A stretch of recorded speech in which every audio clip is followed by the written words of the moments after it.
షాబాద్ హత్యల కేసులో పోలీసులు దర్యాప్తు ముమ్మరం చేశారు. కేసు విచారణకు 4 బృందాల్ని నియమించారు. షాద్నగర్కు అద్దె కారులో వచ్చాడు రాజ్ కుమార్. అద్దె కారు యజమానిని అదుపులోకి తీసుకున్నారు పోలీసులు. మరోవైపు రాజ్ కుమార్ కోసం పోలీసుల గాలింపు కొనసాగుతోంది.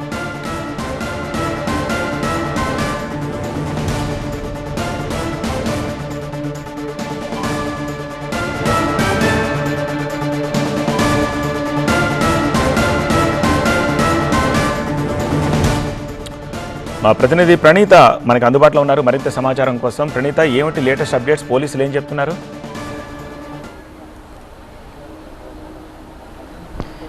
అయితే ఇప్పటివరకు అందినటువంటి సమాచారం ప్రకారం నందిగామ చేగూరు వద్ద నిందితుడికి సంబంధించినటువంటి కార్ని అక్కడ పోలీసులు ఐడెంటిఫై చేసినట్టు తెలుస్తుంది. సో అక్కడ నుండి అక్కడ రైల్వే స్టేషన్ వైపు రాజ్ కుమార్ వెళ్ళినట్టు అక్కడ లభించినటువంటి సీసీటీవీ ఫుటేజెస్ని కూడా పోలీసులు అనలైజ్ చేస్తున్నారు. సో కేవలం రాజ్ కుమార్కి సంబంధించినటువంటి అప్డేట్ మాత్రం అక్కడితో ఆగిపోయింది. అండ్ సెకండ్ థింగ్ వచ్చేసి పోస్ట్ మార్టం. సో ఈ 6 డెడ్ బాడీస్కి కూడా ఉదయం 6:30కే ఇక్కడ హాస్పిటల్స్కి తీసుకొచ్చిన ఇప్పటి వరకు కూడా ఇంకా పోస్ట్ మార్టం స్టార్ట్ అవ్వలేదు. సో ప్రజెంట్ మనం చెవెళ్ళ ఏరియా హాస్పిటల్ వద్ద ఉన్నాము. సో చెవెళ్ళ హాస్పిటల్కి ఇక్కడ బాధితురాలతో పాటు ఆమె తల్లి, ఆమె అమ్మమ్మ ముగ్గురి మృతదేహాలను కూడా ఇక్కడ చెవెళ్ళ హాస్పిటల్ తీసుకొచ్చారు. సో ప్రజెంట్ వారి మృతదేహాలు ఇక్కడ చెవెళ్ళ మార్చురీలో ఉన్నాయి. సో ప్రజెంట్ ఎందుకు ఇంకా పోస్ట్ మార్టం అవ్వలేదు అంటే వీరి కుటుంబాలకు సంబంధించినటువంటి ఇమ్మీడియట్ రిలేషన్స్ ఎవరైతే ఉంటారో వాళ్ళు వచ్చి సిగ్నేచర్స్ ఇవ్వాల్సి ఉంటుంది. సో ఆ సిగ్నేచర్స్ ఇచ్చేందుకు ఇంకా వాళ్ళు ఇక్కడికి రాలేదు. ప్రజెంట్ షాబాద్లో అక్కడ ఇంకా పోలీస్ స్టేషన్ బయట వాళ్ళందరూ కూడా భారీ ఎత్తున ఆందోళన నిర్వహిస్తున్నారు. కాబట్టి వాళ్ళు ఇక్కడికి వచ్చి వాళ్ళ సంతకాలు పెడితేనే ఇక్కడ పోస్ట్ మార్టం స్టార్ట్ అవుతుంది. సో ఈ ప్రొసీజర్ కోసం ఒకవైపు పోలీసులతో పాటు రెవెన్యూ అధికారులు కూడా ఇప్పటికే అటు చెవెళ్ళ హాస్పిటల్కి చేరుకున్నారు. సో వాళ్ళు కూడా కుటుంబీకుల కోసం వెయిట్ చేస్తున్నటువంటి పరిస్థితి. ఇక్కడ ఈ సిచ్యువేషన్ ఉంటే సేమ్ పరిస్థితి ఉస్మానియా హాస్పిటల్లో కూడా ఉంది. సో ఉస్మానియా హాస్పిటల్లో రాజ్ కుమార్ భార్యతో పాటు 2 కుమారులకు సంబంధించినటువంటి డెడ్ బాడీస్ కూడా అక్కడ ఉన్నాయి. సో అక్కడ కూడా సేమ్ వాళ్ళ కుటుంబ సభ్యులు ఎవరు కూడా ఉస్మానియా హాస్పిటల్కి రాలేదు. అక్కడ వాళ్ళు సైతం అక్కడ షాబాద్లోనే ఉండిపోయినటువంటి నేపథ్యంలో ఉస్మానియాలో కూడా పోస్ట్ మార్టం ఇంకా స్టార్ట్ అవ్వలేదు. సో ఇన్ని గంటలు గడుస్తున్నా సరే అటు షాబాద్ పోలీస్ స్టేషన్ బయట కుటుంబ సభ్యులు భారీ ఎత్తున ఆందోళన నిర్వహిస్తున్నటువంటి నేపథ్యంలో వాళ్ళు ఇరువురు కూడా ఇంకా ఇక్కడ హాస్పిటల్స్కి వచ్చి వారికి ఇవ్వాల్సినటువంటి డిక్లరేషన్స్ ఏవైతే ఉంటాయో అవి ఇవ్వలేదు. కాబట్టి ఇంకా పోస్ట్ మార్టం అయితే స్టార్ట్ అవ్వనటువంటి పరిస్థితి. అండ్ థర్డ్ థింగ్ వచ్చేసి ఎన్హెచ్ఆర్సీలో పిటిషన్కి సంబంధించి మొత్తం ఈ ఎంటైర్ ఎపిసోడ్లో అటు షాబాద్ పోలీసుల నిర్లక్ష్యం పైన అటు సిఐ కాంతారెడ్డితో పాటు ఎస్ఐ రమేష్ ఇద్దరిపైన కూడా చర్యలు తీసుకోవాలని డిమాండ్ చేస్తూ న్యాయవాది రామారావు ఎన్హెచ్ఆర్సీలో పిటిషన్ ఫైల్ చేశారు. సో గతంలోనే పోక్సో కంప్లైంట్ ఇచ్చినప్పటికీ అప్పటికే అతను యాంటిసిపేటరీ బెయిల్ వేశాడు. సో యాంటిసిపేటరీ బెయిల్ని అపోజ్ చేసి అతను రిమాండ్ అయ్యేలా చేసి ఉంటే ఈరోజు ఇన్ని ప్రాణాలు పోయేవి కావు అనేటువంటిది ఆయన పిటిషన్ సారాంశం. సో దానిపైన కూడా విచారణ జరిపి సంబంధిత పోలీసులపైన చర్యలు తీసుకోవాల్సిందిగా ఆయన పిటిషన్ ఫైల్ చేశారు. సో ఈ మొత్తం ఇవాళ ఉదయం నుండి చోటు చేసుకున్నటువంటి పరిణామాల్లో ప్రజెంట్ రాజ్ కుమార్ నిందితుడైతే ఇంకా అప్స్కాండింగ్లో ఉన్నాడు. అతని కోసం 7 బృందాలుగా పోలీసులు గాలిస్తున్నారు. మెయిన్గా అతడు తన తండ్రికి ఫోన్ చేసి చెప్పినటువంటి దాంట్లో ఈ 6గురిని హత్య చేశాను, తను కూడా ఆత్మహత్య చేసుకుంటానని చెప్పేసి తన తండ్రికి ఫోన్ చేసి చెప్పాడు. కాబట్టి సూసైడ్కి ఏమైనా పాల్పడనటువంటి కోణంలో కూడా పోలీసుల దర్యాప్తు కొనసాగుతుంది. ఈ నేపథ్యంలోనే రైల్వే స్టేషన్స్తో పాటు సరౌండింగ్స్లో ఉన్నటువంటి చెరువులను సైతం చూస్తున్నారు.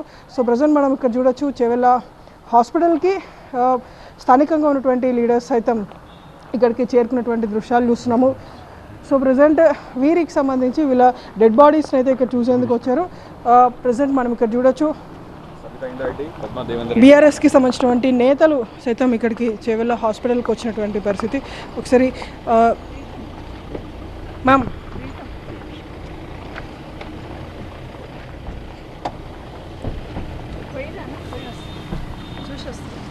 మార్చురీలో బాడీ చూసేస్తారు అంటే ఇంకా అంటే మొత్తం ఓవరాల్ ఇన్సిడెంట్ మీద ఏం చెప్తారు? రాని మా ఎమ్మెల్యేలు రాని ఇద్దరు వస్తున్నారు.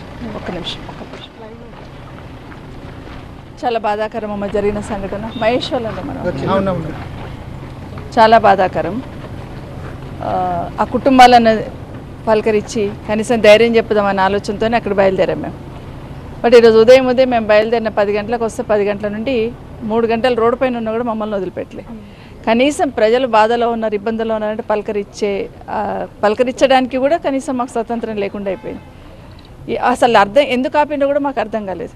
మేమేమన్నా అక్కడ గొడవ చేస్తామా, బాధలో ఉన్న కుటుంబాలని పలకరించడానికి పోతున్నాం. నిజంగా ఈరోజు ఈ రాష్ట్రంలో జరుగుతున్న ఈ దారుణాలని చూస్తూ ఉంటే, ఈరోజు దేశవ్యాప్తంగా చూస్తే తెలంగాణలో క్రైమ్ రేట్ పెరుగుతుందంటే ప్రభుత్వం బాధ్యత వహించాలి కదా. అన్నిటికన్నా ఎక్కువ ఈరోజు జరిగిన సంఘటన, షాబాద్లో జరిగిన సంఘటనకైతే హోంమంత్రిగా, ముఖ్యమంత్రిగా రేవంత్ రెడ్డి గారే బాధ్యత వహించాలి. ఫ్యూచర్ సిటీ అని చెప్తున్నారు. ఫ్యూచర్ సిటీ కమిషనరేట్లో భాగం ఇది. మాటకు ముందు ఫ్యూచర్ సిటీ అని మాట్లాడుతున్నాడు.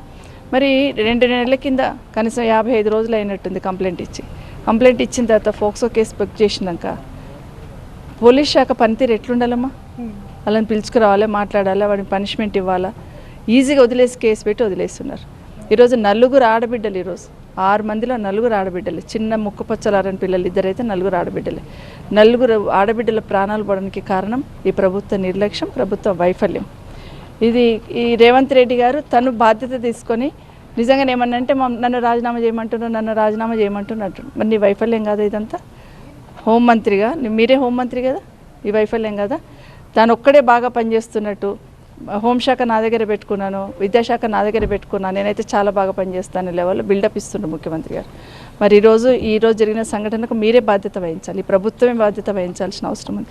మొన్న కూడా బండి సంజయ్ గారి కొడుకు ఎవరైతే ఉన్నారో అబ్బాయి భగీరథ విషయంలో కూడా బీఆర్ఎస్ పార్టీ తరఫున ఆర్ఎస్ ప్రవీణ్ గారు బాగా ఒత్తిడి తీసుకొచ్చారు కాబట్టి అది కూడా అరెస్ట్ చేయడానికి 9 రోజులు పట్టింది.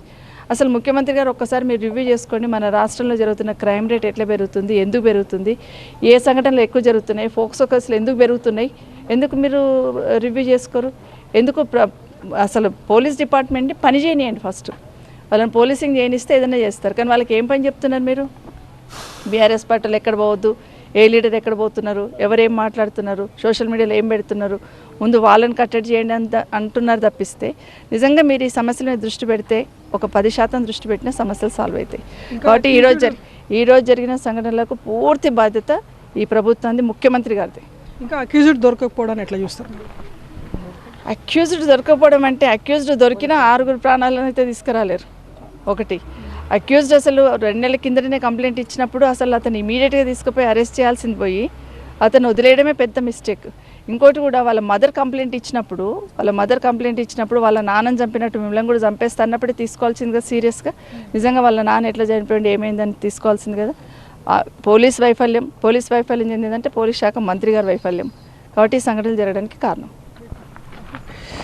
అది ప్రజెంట్ స్థానిక బీఆర్ఎస్ లీడర్స్ అయితే చెవెళ్ళ హాస్పిటల్కి వచ్చారు. సో ఇక్కడ బాధితురాలతో పాటు 3 మృతదేహాలు కూడా ఇక్కడ ఉన్నటువంటి నేపథ్యంలో వారి మృతదేహాలను చూసేందుకు ఇక్కడికి బీఆర్ఎస్ లీడర్స్ అయితే వచ్చినటువంటి పరిస్థితి. సో ప్రజెంట్ మార్చురీ వద్దకి చేరుకొని ఆ డెడ్ బాడీస్ని పరిశీలించేందుకైతే బీఆర్ఎస్ లీడర్స్ వెళ్తున్నటువంటి పరిస్థితి. సో ఇటువైపు మార్చురీ దగ్గర కూడా మొత్తం వాళ్ళ 3కి సంబంధించినటువంటి డెడ్ బాడీస్కి అయితే ఇప్పటివరకు ఇంకా పోస్ట్మార్టం అయితే స్టార్ట్ అవ్వలేదు.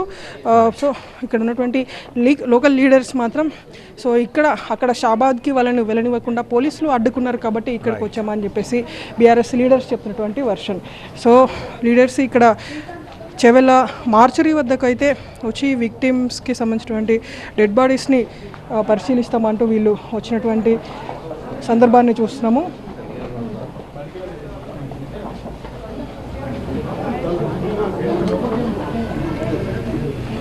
Mortuary board